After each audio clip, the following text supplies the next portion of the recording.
Hello दोस्तों, बीबी film public देख रहे हैं आप सब।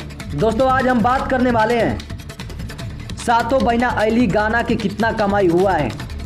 क्या आप अंदाज़ा लगा सकते हैं कि गाना कम से कम कितना कमाई किया होगा? तो आप पहले कमेंट कीजिए।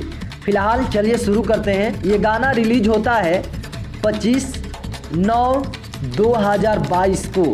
आइए थोड़ा सा बढ़िया से हम देखते हैं।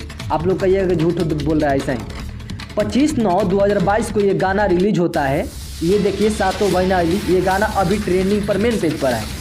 मेन बजट ये खेला है कि कितना कमाई किया। इसका व्यू होता है 5.6 मिलियन, कमेंट 93,000।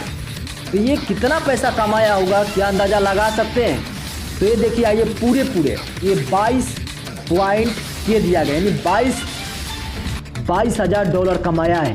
और 22,000 से 80 से गुणा करते हैं हम, ताज़ा है कितना देख लीजिए, 17,92,307 रुपया ये कमाई कर चुका है अब तक।